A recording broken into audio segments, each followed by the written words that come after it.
ओम अज्ञानतिमिरन्धस्य ज्ञानञ्जनशलाखया चक्षुरुन्मीलितं येन तस्मै श्रीगुरवे नमः।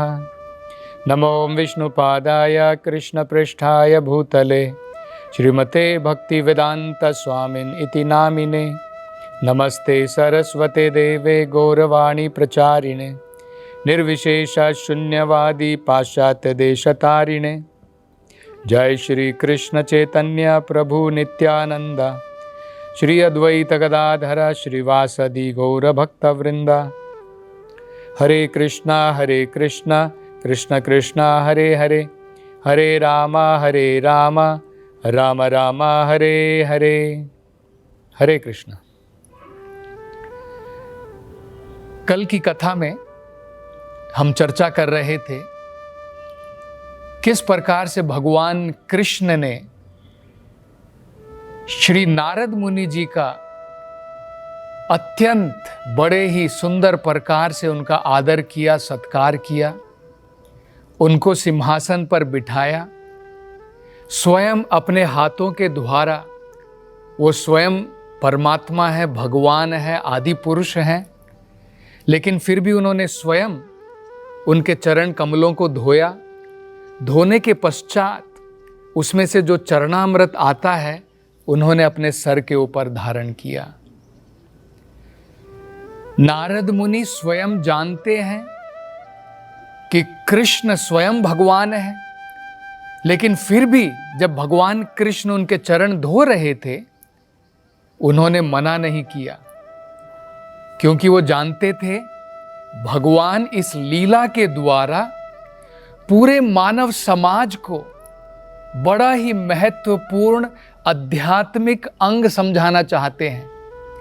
आध्यात्मिक जीवन की शुरुआत बिना प्रामाणिक गुरु, बिना भगवान के जो शुद्ध भक्त होते हैं उनकी सेवा किए बिना हमारा आध्यात्मिक जीवन प्रारंभ नहीं होता है। प्रहलाद महाराज भी अपनी प्रार्थनाओं में कहते हैं, भगवान के शुद्ध भक्त के चरण, उनकी जो धूल है, जब तक हम अपने सर के ऊपर नहीं लगाएंगे तब तक हम भगवान की भक्ति में आगे नहीं बढ़ सकते हैं। तो भगवान पूरे मानव समाज को, जो भगवान के शुद्ध भक्त होते हैं, जो प्रामाणिक आध्यात्मिक गुरु होते हैं, उनकी क्या महत्वपूर्णता है इस समाज के अंदर में, उनका आदर सत्कार किस प्रकार से करना चाहिए, भगवान ने स्वयं अपने पात्र के द्वारा निभा करके भगवान ने जो है सिखाया। तो आज हम ये समझने का प्रयास करेंगे ये इतना महत्वपूर्ण क्यों है। जो भगवान हमें ये सिखाना चाहते हैं कि जो प्रामाणिक गुरु होता है, जैसे नारद मुनि हैं, जो भगवान के प्रतिनिधि हैं इस संसार में, जो भगवान के बारे में हमें बताते हैं, वो इतना महत्वपूर्ण क्यों है उनकी इस प्रकार से सेवा करना। अगर हम भगवत गीता की बात करें तो ये हम देख सकते हैं, जब अर्जुन भगवान के साथ में एक मित्र के रूप में वार्तालाप कर रहे थे, पहले वो भगवान से कहते हैं दोनों सेनाओं के बीच में, सेनयोर उभयोर मध्य रथम स्थाप्य में अच्युता, हे अच्युता, हे कृष्ण, मेरे रथ को दोनों सेनाओं के बीच में स्थापित करो, मैं देखना चाहता हूं मुझे किससे युद्ध करना है। तो बड़े ही जोश के साथ में, उत्साह के साथ में अर्जुन जो है परीक्षण करना चाहते थे, देखना चाहते थे किनके साथ मुझे युद्ध करना है, कौन सी सेना है, उनकी क्या क्या गतिविधियां हैं, सब देखना चाहते थे। लेकिन जब भगवान कृष्ण ने उनके कहने पर वहां पर रथ लगाया, अपने स्वयं के लोगों को देख करके जब उन्होंने देखा कि मेरे प्रतिद्वंदी कौन है, भीष्म पितामह है, द्रोणाचार्य है, मेरे ही लोग हैं, सगे संबंधी हैं, उनके साथ में मुझे युद्ध करना है, तो अर्जुन क्या हुआ, उनका मन भ्रमित हो गया। और उसके कारण वो भगवान से कहते हैं कि भगवान, मैं निर्णय नहीं कर पा रहा हूं, मुझे क्या करना है, युद्ध करना चाहिए या नहीं करना चाहिए। वो कहते हैं कार्पण्य दोषो उपहत स्वभावः पृच्छामि त्वाम धर्म सम्मूढ़ चेता। धर्म क्या है और मुझे क्या करना चाहिए, उस धर्म की जो है क्या मुझे कर्तव्य करना चाहिए उसके प्रति मैं समझ नहीं पा रहा हूं भगवान। पृच्छामि अहम, अब मैं आपसे प्रश्न पूछ रहा हूं, मुझे क्या करना चाहिए क्या नहीं करना चाहिए। और किस प्रकार से पूछता हूं भगवान, अब मैं मित्र के रूप में आपसे नहीं पूछ रहा हूं, क्योंकि मित्र में क्या होता है, हम आपस में चर्चा करते हैं, बहस करते हैं, कोई निष्कर्ष नहीं निकलता है। हम अपने मित्र की बात जो है उसके ऊपर इतना ध्यान नहीं लगाते हैं, ध्यान नहीं देते हैं, उसको महत्वपूर्णता नहीं देते हैं। तो कहते हैं शिष्यस्ते हम शाधि माम त्वाम प्रपन्नम, अब मैं शिष्य के रूप में आपको गुरु के रूप में स्वीकार करता हूं, आप कृपा करके मुझे रास्ता दिखाइए। यह बड़ा महत्वपूर्ण है। तो गुरु जो होते हैं, धर्म क्या है, अधर्म क्या है, आध्यात्मिकता क्या है, आत्म साक्षात्कार क्या है, भगवान की प्राप्ति कैसे करनी है, गुरु हमें मार्गदर्शन कराते हैं। तब प्रश्न ये उठ सकता है कि क्यों, क्या हमारी आंखें बंद थोड़ी हैं, हमारी भी आंखें खुली हैं, हम लोग भी देख सकते हैं? नहीं, वेदों में कहा है अज्ञानता अंधकार के बराबर है और आध्यात्मिक ज्ञान प्रकाश के बराबर है। तो इस भौतिक संसार में जब तक अज्ञानता है तब तक हमारा रास्ता हम देख नहीं सकते हैं, किस रास्ते पर हमें जाना है। इसलिए जब हम कोई भी, जैसे मैं कथा करता हूं तो हम सबसे पहले गुरु से प्रार्थना करते हैं। हम कहते हैं ओम अज्ञान तिमिरंधस्य, मतलब ये जो अज्ञान है वो तिमिर के बराबर है, अंधकार के बराबर है। और उसके कारण क्या है, हमारी आंखें भी बंद हैं और अंधकार भी है, हम देख नहीं सकते हमें क्या करना है। ओम अज्ञान तिमिरंधस्य ज्ञानंजन शलाखया, गुरु क्या करते हैं, ज्ञान के द्वारा हमारी आंखों को प्रकाशित करते हैं, इस अंधकार को दूर ले जा करके प्रकाश के द्वारा हमें मार्ग दिखाते हैं। ओम अज्ञान तिमिरंधस्य ज्ञानंजन शलाखया चक्षुर उन्मिलितम येन, हमारे आंखों को खोलते हैं, चक्षुर उन्मिलितम येन तस्मै श्री गुरवे नमः, उन गुरु को मैं प्रणाम करता हूं। ये वेदों के अंदर में बताया है कि गुरु जो है उनका भगवान के साथ में संबंध है, वो भगवान को देख सकते हैं, उनका साक्षात्कार उन्होंने किया है, इसलिए वो हमें भी साक्षात्कार करा सकते हैं। अगर हम अंधे हैं और हम किसी दूसरे व्यक्ति को रास्ता दिखाना चाहें तो संभव नहीं है। जिस व्यक्ति की आंखें खुली हैं वो हमें रास्ता दिखा सकता है। तो गुरु जो होते हैं, जिनके पास में आध्यात्मिक ज्ञान है, उनकी आंखें खुली हैं, भगवान कौन है, भगवान की तरफ क्या, हमें किस प्रकार की जो है मार्ग हमें अपनाना है, किस प्रकार का प्रयास हमें करना है, वो ज्ञान जो है हमें वो प्रदान करते हैं, जिसके द्वारा हम भगवान तक जा सकते हैं। अर्जुन को भी भगवान ने यही शिक्षा दी। जब अर्जुन इस प्रकार से भ्रम में थे, भगवान भगवत गीता में अर्जुन को क्या कहते हैं, तत्विधि प्रणिपातेन परिप्रश्नेन सेवया उपदेक्ष्यन्ति ते ज्ञानम ज्ञानिना तत्वदर्शिना। भगवान कहते हैं इसकी विधि क्या है, तत्विधि प्रणिपातेन, सबसे पहले हमें गुरु की शरण में जाना है। प्रणिपातेन का मतलब होता है उनकी शरण में जाना है। परिप्रश्नेन सेवया, और हमें प्रश्न भी पूछना है, हमें आध्यात्मिकता की तरफ कैसे जाना है, इस भौतिक संसार में हम क्यों इतने प्रकार के दुख भोग रहे हैं, मैं कौन हूँ, मैं कहाँ से आया हूँ, ये सब आध्यात्मिक प्रश्न हम गुरु से पूछ सकते हैं। परिप्रश्नेन सेवया, और इसके साथ साथ में जैसे भगवान कृष्ण ने दिखाया, उन्होंने नारद मुनि की सेवा की, उस प्रकार से हमें गुरु की सेवा करनी है। तब क्या होगा, उसका परिणाम क्या निकलेगा, इस प्रकार से हम प्रश्न पूछेंगे और सेवा करेंगे और उनकी शरण में जाएंगे, ये 3 चीजें हैं, तो उसका फल हमें क्या मिलेगा?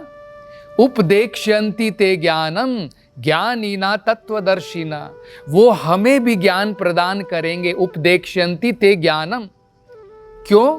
ज्ञानीना तत्वदर्शिना, क्योंकि इन्होंने, ये जो महान ऋषिगण हैं, ये जो महान गुरु हैं, आध्यात्मिक गुरु हैं, भगवान के जो शुद्ध भक्त हैं, उन्होंने तत्व को देखा है, उन्होंने भगवान को देखा है, और वही तत्व हमें भी वो दर्शन करा सकते हैं, इसलिए बड़ा महत्वपूर्ण है। वेदों के अंदर में 2 बड़े महत्वपूर्ण उदाहरण दिए हैं। क्यों गुरु हमारे जीवन के अंदर में बड़े महत्वपूर्ण है? क्योंकि हम सोच सकते हैं कि भाई भगवान है, मैं हूं अकेला, वो काफी है ना, ये मिडल मैन गुरु की क्या जरूरत है? कई बार लोग ऐसा सोचते हैं।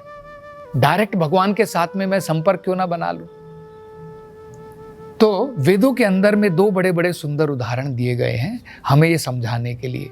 एक उदाहरण में बताया है, ये भौतिक संसार जो है, ये भौतिक संसार एक सागर के बराबर है, इसलिए इसे भव सागर भी कहते हैं। हम इस भव सागर के अंदर में हैं। अगर सागर के अंदर में, अगर आप बहुत बढ़िया तैराक हैं, आप स्विमिंग जानते हैं, क्या आप सागर को पार कर सकते हैं? सागर को तो हम लोग पार नहीं कर पाएंगे तैरने के द्वारा। हमें जो है एक नाव की, नैया की जरूरत पड़ेगी, एक शिप की जरूरत पड़ेगी, तब जाकर के हम जो है उसको पार कर सकते हैं। तो वेदों में कहा है वो नाव ये मानव देह है, मानव का शरीर। लेकिन अगर हम एक शिप के अंदर में बैठ जाएं, जहाज में बैठ जाएं, जल के जहाज में, क्या अपने आप चल करके वो पार करा देगा? ऐसा भी नहीं है। समुद्र में तो पानी सब जगह होता है, किस दिशा में जाना है हमें तो कोई ज्ञान नहीं रहता है। अगर आप फ्लाइट में भी जाते हैं, वो जो फ्लाइट का जो कैप्टन होता है, जो उसका पायलट होता है, वो ग्राउंड से कनेक्टेड है, किस दिशा में जाना है उसको जानकारी है, अन्यथा आकाश में कौन सी दिशा में जाना हमें पता नहीं लगता है। इसी प्रकार से प्रामाणिक गुरु जो है, क्योंकि उनका भगवान से संबंध है, किस रास्ते पर हमें जाना है, क्या डायरेक्शन हमें देनी है, हमें अपने जीवन में क्या करना चाहिए, क्या नहीं करना चाहिए, उनके निर्देश के अनुसार हम कार्य करेंगे, इस मानव रूपी जहाज के ऊपर बैठ करके भव सागर को पार कर सकेंगे। ये बड़ा सुंदर उदाहरण वेदों के अंदर में दिया है। भगवान के शुद्ध भक्त जैसे नारद मुनि हैं, वो क्यों महत्वपूर्ण है हमारे जीवन के अंदर में, उनकी सेवा करना, जैसे भगवान ने स्वयं दिखाया। दूसरा एक बड़ा महत्वपूर्ण जो उदाहरण वेदों के अंदर में दिया गया है, वेदों में बताया है, ये भौतिक संसार जो होता है ये एक जंगल के बराबर है। जैसे एक उदाहरण दिया है भव सागर है, दूसरा दिया है महादावाग्नि। मतलब आप कभी अगर जंगल में जाएंगे, इतने पेड़ होते हैं, इतना घना होता है कि अगर उसमें आग लग गई तो उससे बच पाना नामुमकिन है, बड़ा मुश्किल हो जाता है। आप सोच लीजिए, आप जंगल के अंदर में फंसे हैं, चारों तरफ से आग लगी हुई है, उसके अंदर में तो उड़ने वाला प्राणी भी बाहर नहीं निकल सकता है। तो पशु हैं, पक्षी हैं, जो कीड़े मकोड़े हैं, जानवर हैं, सब जल करके राख हो जाते हैं। और अगर शहर के अंदर में, घर के अंदर में कहीं पर आग लगी है तो हम फायर ब्रिगेड को बुला सकते हैं, तो हम दमकल जिसे कहते हैं, उनकी गाड़ियां आकर के पानी बरसाएंगी और बिल्डिंग की आग चली जाएगी। लेकिन जंगल की आग को कैसे बुझाएंगे? तो एक उसका तरीका है, घनघोर अगर बारिश हो जाती है तब जाकर के जंगल की आग जो है बुझ जाती है। इसी प्रकार से वेदों में कहा है ये संसार दावाग्नि के बराबर है। हर एक पग के ऊपर इस भौतिक संसार में विपदा है, यही एक अग्नि के बराबर है। इसको कहते हैं क्लेश की अग्नि। तो हम चारों तरफ से क्लेशों की अग्नियों से घिरे हुए हैं, एक के बाद एक क्लेश आने में ही लगा रहता है हमारे जीवन के अंदर में। इस क्लेश की अग्नि को शमन करने के लिए हमारा प्रयास मात्र जो है विफल होगा। जिस प्रकार से जब घर के अंदर में आग लगी है तो हम जो है फायर ब्रिगेड के द्वारा उसको बुझा सकते हैं, बकेट से पानी डाल दिया बुझा सकते हैं, जंगल की आग को नहीं बुझा पाएंगे। उसके लिए हमें जो है बारिश होगी तब जा कर के वो बुझ पाएगी। इसी प्रकार से हमारे प्रयासों के द्वारा हम इस भौतिक संसार में जो विपदाएं हैं, जो दुख हैं, जो क्लेश हैं, उनको नहीं मिटा सकते हैं। गुरु के आशीर्वाद रूपी जब बारिश होगी हमारे जीवन के अंदर में, तब जा कर के भौतिक क्लेशों की अग्नि का शमन होगा। ये वेदों में उदाहरण दिया गया है। इसलिए वेदों में क्या कहा है? आदौ गुरु आश्रयम। भौतिक जीवन से अगर हम आध्यात्मिक जीवन की तरफ जाना चाहते हैं, आदौ का मतलब होता है सबसे पहले, फर्स्ट। सबसे पहले हमें क्या करना है? प्रामाणिक गुरु का आश्रय लेना है। आदौ गुरु आश्रयम। और ये गुरु क्या करते हैं? वो गुरु की उनकी जो है, अगर हम सोचेंगे कि भाई बहुत सारे भगवान के शुद्ध भक्त हैं, हम उनको कैसे पहचान सकते हैं, तो वेदों में उसके आगे भी बताया है। उसमें कहा है श्रोत्रियम ब्रह्मनिष्ठम। हम कैसे पहचान सकते हैं कि ये प्रामाणिक गुरु हैं, भगवान के शुद्ध भक्त हैं? भगवान का जो शुद्ध भक्त होता है, उसने ज्ञान जो है एक दूसरे प्रामाणिक गुरु से प्राप्त किया है। उन्होंने कहाँ से किया है? उन्होंने अपने प्रामाणिक गुरु से प्राप्त किया है। इस प्रकार से ये जो है चेन चली आती है, इसे गुरु परंपरा कहते हैं। तो क्या होता है? इसे कहते हैं श्रोत्रियम। श्रोत्रियम मतलब उन्हें सही जगह से ज्ञान प्राप्त किया है, सही जगह से भगवान के बारे में सुना है, और सुनने के पश्चात ब्रह्मनिष्ठम, अब वो ब्रह्म में निष्ठ हो गए हैं, उन्हें आत्म साक्षात्कार का ज्ञान हो गया है। तब जाकर के वो ज्ञान जो है बाकी लोगों को प्रदान कर सकते हैं। इसलिए ये महत्वपूर्ण है। तो आगे अब भगवान जब उन्होंने पूछा नारद जी से कि नारद जी मैं आपकी क्या सेवा कर सकता हूँ, कृपा करके मुझे बताइए। अब नारद जी की क्या प्रतिक्रिया है, उसकी हम चर्चा अगली कथा में करेंगे। हरे कृष्णा।